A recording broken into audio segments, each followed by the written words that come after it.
Wer von euch ist schon mal auf einer Fähre gefahren und wer von euch ist schon mal auf einer mehrtägigen Fähre gefahren? Kreuzfahrt, ja okay, aber auf einer Fähre. Vielleicht nicht jeder von euch. Deshalb nehmen wir euch jetzt mit auf einen Vlog der etwas anderen Art und wir werden euch sagen, wie es auf der Fähre ausschaut, wie man mit dem Auto raufährt, was man dort alles machen kann, wie man da seinen Alltag verbringt, wie es Essen gibt, was es für Vergnügungsmöglichkeiten gibt, damit am nicht fad wird. Das heißt, bleibt gespannt und wir sehen uns das nächste Mal in Seyðisfjörður.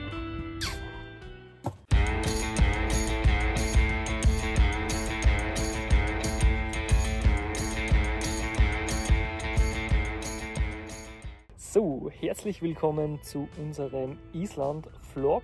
Ich bin da gerade am Pier, oder soll ich sagen, im Hafengebiet von der kleinen, aber feinen norddänischen Hafenstadt Hirtshals. Da ist echt nicht viel los, außer ein sehr großer Hafen mit einigen großen Schiffen, sogenannten Fähren. Man kann nämlich von da in verschiedene Destinationen in Skandinavien reisen. Entweder man macht das, was die meisten Leute machen und kürzt den Weg nach Norwegen etwas ab, nämlich nach Bergen oder Kristiansand, oder man macht die Variante, die wir gewählt haben, nämlich mit der Smyril Line über die Færøyinseln nach Seyðisfjörður in Island. Und Island ist genau das Stichwort. Während ich da sitze und das Video drehe, packt die liebe Laura gerade unseren ganzen Kram zusammen für unsere Fährüberfahrt. Wir werden nämlich mit morgen die nächsten 2-3 Tage auf der Fähre verbringen. Wir müssen aufpassen, was wir mitnehmen. Einerseits zum Essen und zum Trinken, weil die Sachen auf der Fähre relativ teuer sind. Wir werden aber auch versuchen, dass uns nicht langweilig wird. Dementsprechend brauchen wir einige Sachen mit. Das Problem ist, wir können nicht hinunter zum Auto, während die Fähre fährt. Das ist einfach eine Sicherheitsvorkehrung, was aber das Ganze ein bisschen erschwert. Darum tut die Laura gerade packen und während ich da sitze, einige Sachen zusammenrahmen, die wir brauchen könnten. Ist vielleicht gar nicht so leicht. Wir werden schauen, ob das passt. So, am Abend vor der Fährfahrt muss man natürlich auch packen und irgendwie ist es schwieriger als gedacht. Wir haben die alten Kungsläden-Rucksäcke rausgeholt für die 2 Nächte. Unter anderem müssen wir natürlich Wasser für die ganzen Tage mitnehmen und alle mögliches anderes Zeug. Wer mehr wissen möchte, was man alles braucht, wenn man mit der Fähre nach Island fährt, schaut am besten in die Videobeschreibung. Des Weiteren, die Aussicht da ist gerade grandios. Es sind viele große Schiffe, die ja, entweder wegfahren oder gerade ankommen, kleine Fischerboote. Man hört die Möwen im Hintergrund kreischen. Nach 3 Tagen durch Deutschland und durch Dänemark eine willkommene Abwechslung. Ja, und ihr dürft uns jetzt einen ruhigen Seegang wünschen. Wir haben nämlich schon nachgeschaut, wie das Wetter auf See sein wird und leider schaut es nach Sturmwarnung aus. Wenn sich das nicht mehr ändert, haben wir ein bisschen ein Pech und es könnte sein, dass die Überfahrt sehr ruppig wird. Zuerst hat es schon geregnet, wie man da in diesen Aufnahmen sieht, relativ heftig. Hoffen wir, dass das keine Vorbote für schlechtes Wetter auf der Überfahrt war. Beim letzten Mal ist es halbwegs gut gegangen.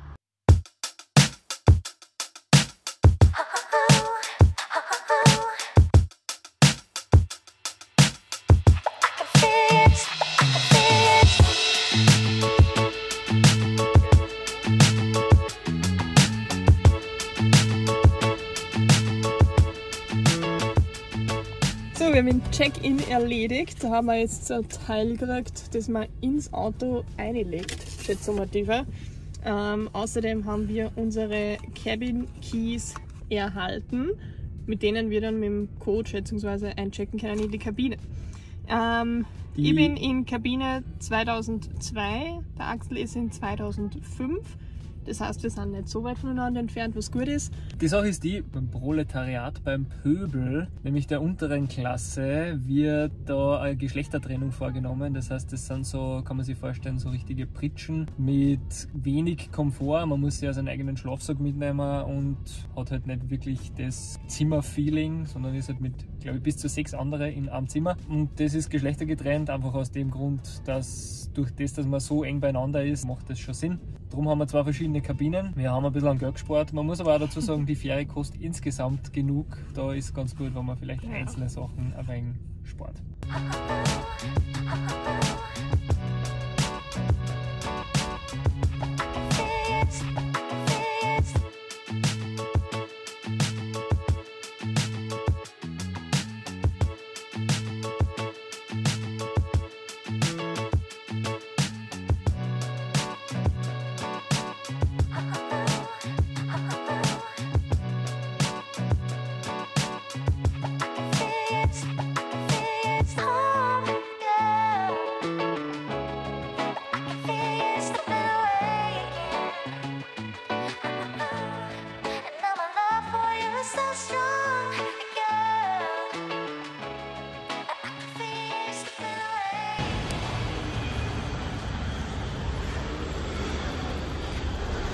Geh mal.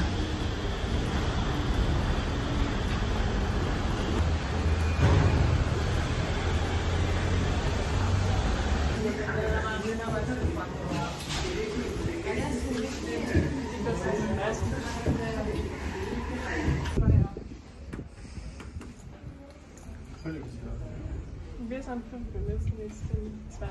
Ja. Aber wir sind unter die Autos. Das ist ja komisch. Das ist fesch. Stille.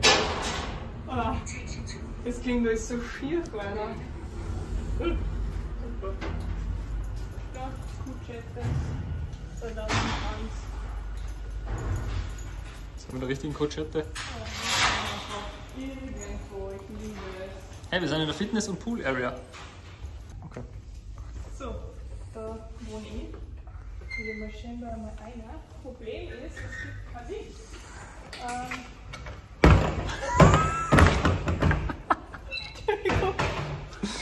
Ja, es gibt scheinbar kein Licht, das ist gerade ein Blackout. Kannst du einen Blitz machen oder so? Ah, gut. Your own cave.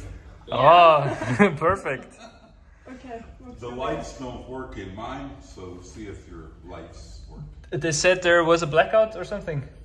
So Ja. we'll see if they have it running.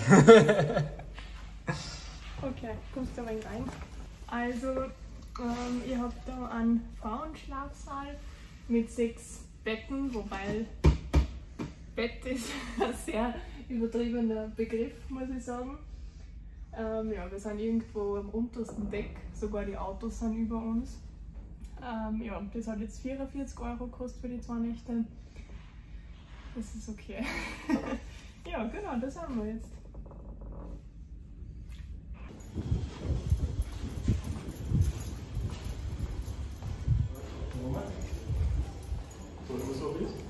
Also die Stirn da, die sind wirklich grenzwertig. So, wir sind jetzt in einem Teil vom Schiff angekommen, der für uns kostenlos ist, weil er beim Ticket dabei ist. Und zwar der schöne Fitnessraum. Das Schöne daran ist, dass wir jetzt die nächsten 3 Tage da regelmäßig einen Workout machen können, uns fit halten können. Weil recht viele andere Sachen kann man auf dem Schiff, wo kein Empfang ist, auch nicht tun. Und nachdem wir natürlich nicht so viel Geld ausgeben wollen, bleiben wir da wahrscheinlich und werden die meiste Zeit da verbringen. Gehen wir noch mal kurz durch. Wir sehen Cardio-Ecke. Cardio. Kannst du auch rufen. Eigentlich Fashion-Ausstattung. Perfekte Ausstattung. Wahrscheinlich größten. Und orientieren gleich schon zu. Insgesamt verrennt man sie irgendwie auch ständig gefühlt. Alles zu. Jetzt stehen wir irgendwie wieder vor einer neuen verschlossenen Türe. Also wieder auf.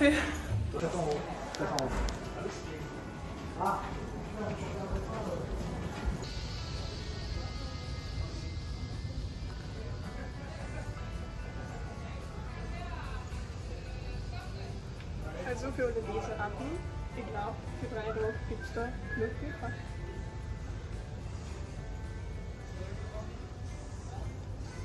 Sogar deutsche Sachen sind.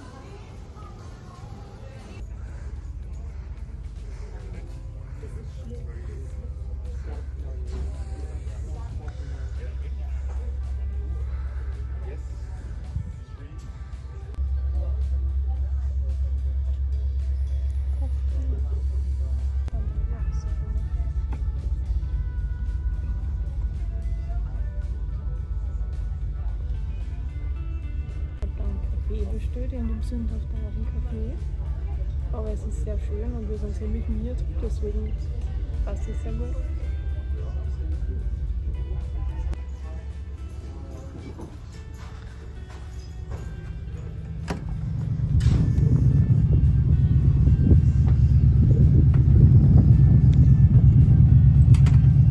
Hallo, feins gewaltig.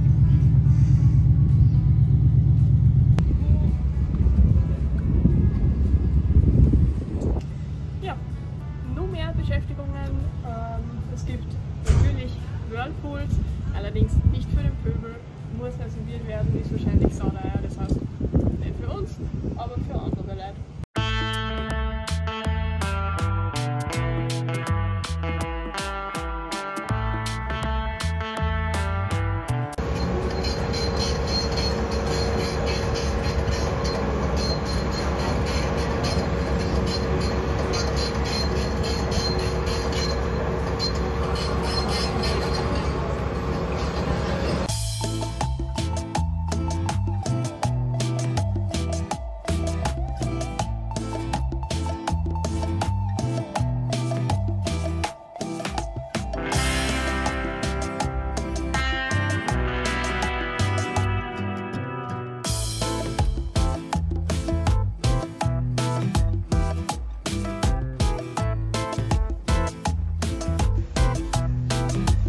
glaube ich noch, es wird noch mehr. Axel, wieso hast du so einen Stress? Was ist denn gerade durchgesagt worden? Das ist gratis Whisky-Tasting. Okay. Da muss man unbedingt hin. Schau mal, was es gibt. Ja, da fährt schon der Wagen. Da kriegt der Axel einen Stress. Auf einmal sagen sie durch gratis Whisky-Tasting. Da Island will natürlich. Bleib nur, wenn du dich immer noch nicht orientieren kannst da an Bord. Wir finden den Shop nicht mehr. Scheiße. So Axel, was gibt's?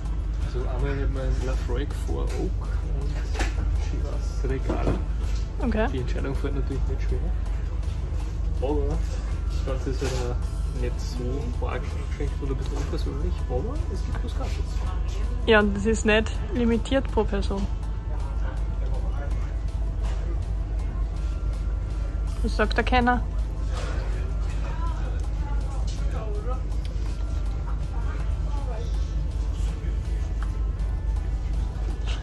Ja. Also wir waren jetzt trainieren, der Axel war saunieren und wir waren beide duschen und sind jetzt wieder frisch, endlich. Und da das Dinner da an Bord 49 € pro Person kostet, gibt es bei uns leckere Nudeln von gestern in einem Eistee, wer kennt's nicht. Im Schiff gibt es auch einen netten Duty-Free-Laden, der da gleich hinter uns ist.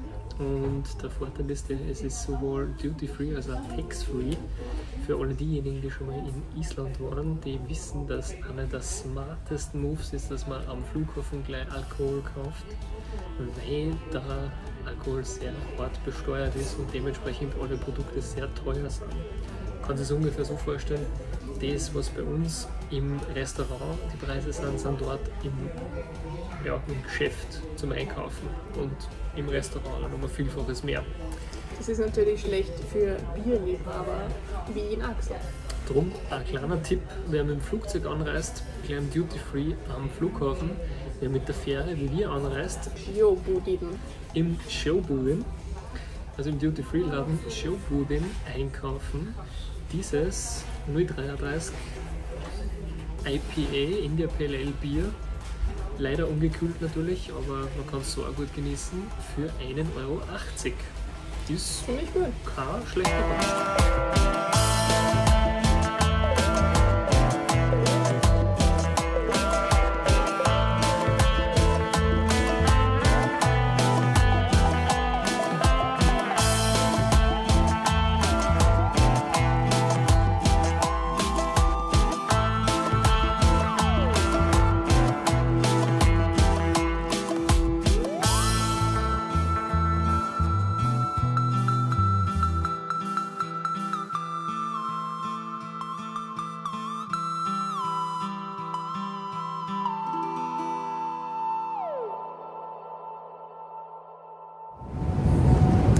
Ja, guten Morgen an Tag 2. Es ist schon relativ laut, weil ich bin schon oben an Deck und darf mir ein bisschen die See rundherum anschauen, weil es gibt einiges Interessantes zu bestaunen. Beispielsweise fahren wir gerade an die Shetland-Inseln vorbei.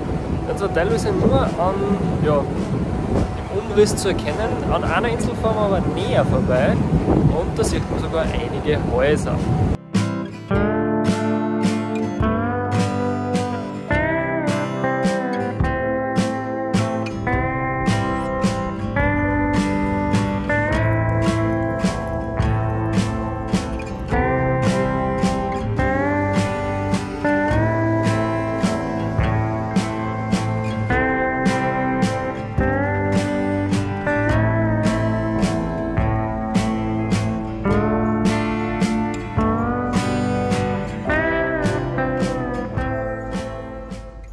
Laura, was suchen wir? Ja, das Café. Wir finden es schon wieder nicht. Vielleicht da für ihre Nummer. Ja, mal da für dich.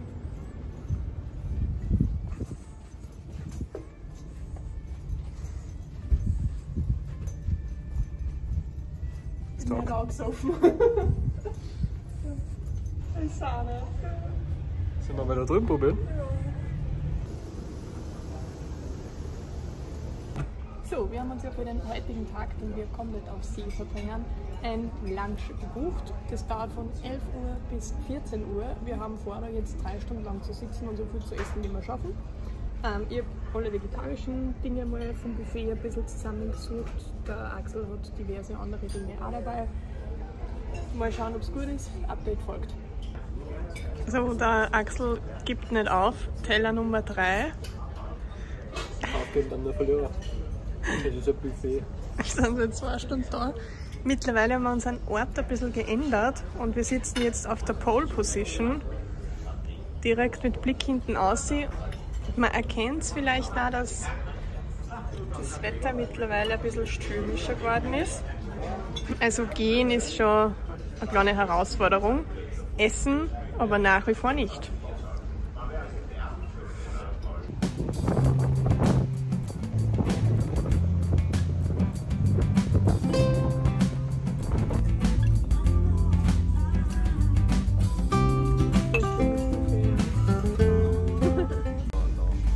Laura, was ist jetzt spannend? Was ist die Zeit? Die Zeit weiß ich nicht, aber wir sind jetzt kurz vor der Ankunft auf den Färöerinseln. Wetter ist bescheiden, das heißt, man sieht jetzt von unserer Perspektive nicht allzu viel davon. Aber da werden wir jetzt nur kurz anlegen, ein paar Leute aufschießen und dann geht's weiter.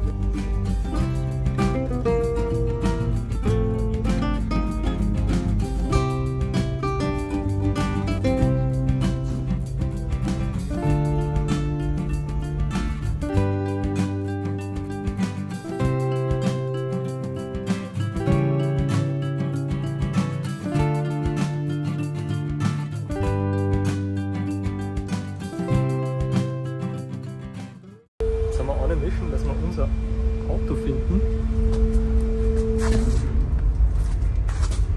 Und ich glaube, ganz gut dabei. Ziemlich spooky, aber ich glaube, ich habe es gefunden. Das hat irgendwo da vorne steht. Schauen wir mal. So. Ja, genau. Warum sind wir jetzt zum Auto gegangen? Einen kleinen Snack holen.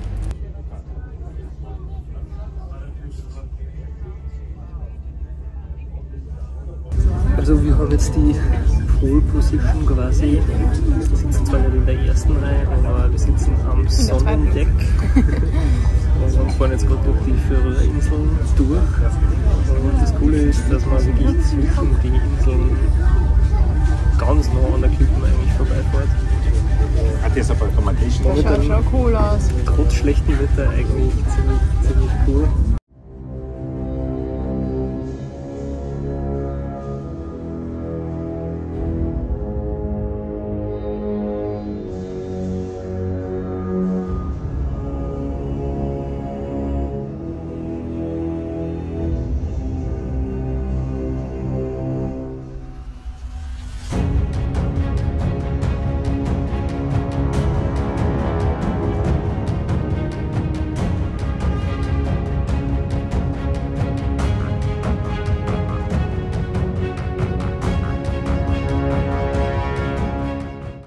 Laura, wo bist du? Draußen. Wir haben einen massiven Sturm. Da bläst die ganze Zeit Wasser auf. Es ist etwas schwierig zu stehen. Da sieht man überall das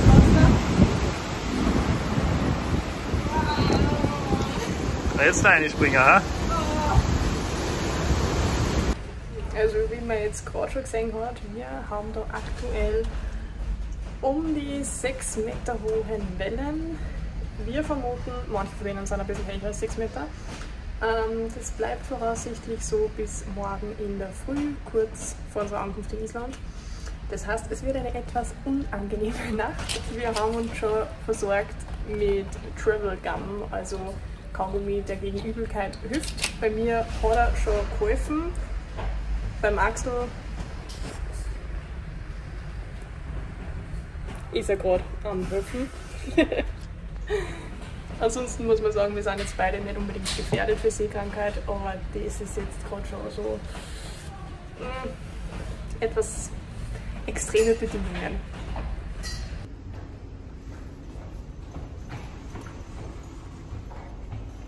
Laura, bist du angesoffen? Ja, 17 früh. Immer gut festhalten. Weil sonst ist man ein bisschen schneller unten, als man es geplant hat. Das kommt davon, wenn man wieder Pöbel reißt und wenn man am untersten Deck schlaft.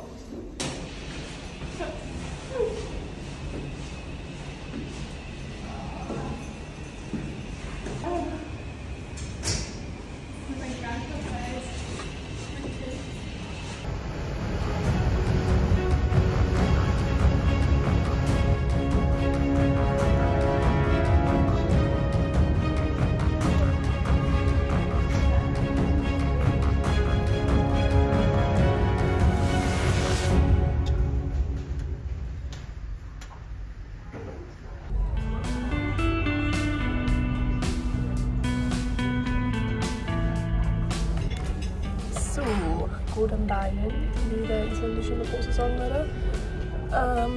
Die Nacht war durchwachsen. Ich habe sehr lange nicht geschlafen. Es war dann einfach im Bett ausgehoben die ganze Zeit und es war wirklich schlimm. Übelkeit ist dann gegangen zum Glück, aber trotzdem jetzt nicht wirklich eine überragende Nacht. Außerdem haben wir jetzt fast 4 Stunden Verspätung aufgrund von dem Unwetter, weswegen wir uns jetzt spontan dafür entschieden haben, das Frühstücksbuffet an Bord mit zu genießen. Der Axel schaufelt sich schon was auf seinen Tellern und ja, dann vergeht auch die Zeit bis zur Ankunft.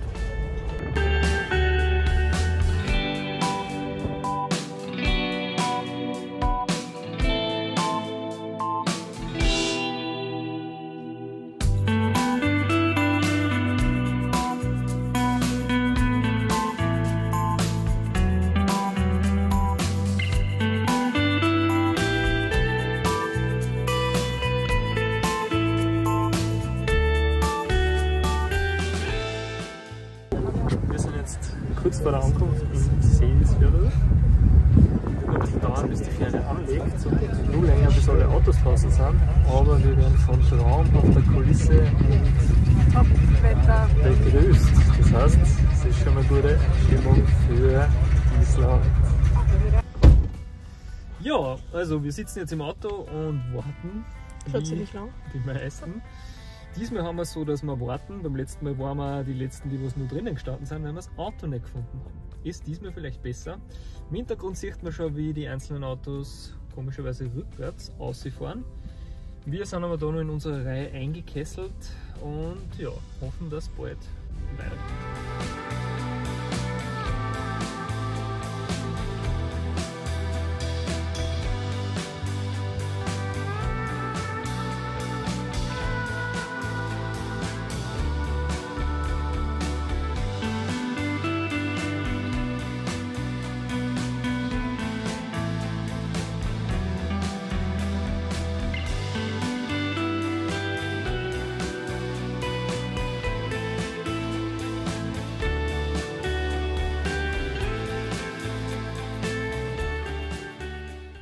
Ja, wir haben jetzt 3 Tage auf der Fähre verbracht und sind froh, dass wir heil angekommen sind. Ihr habt sicher auch gedacht, der eine oder andere Wellengang war vielleicht ein bisschen zu viel. Wir freuen uns natürlich, wenn euch der Vlog taugt hat und wenn ihr mit den Informationen irgendwas anfangen könnt. Wenn ihr sagt, ihr wollt mehr Island-Content, dann seid ihr bei uns richtig. Wir werden jetzt die nächsten 6 Wochen auf Island verbringen und alles anschauen, was geht und euch den einen oder anderen Tipp für das Land geben. Also folgt uns und ihr seht mehr.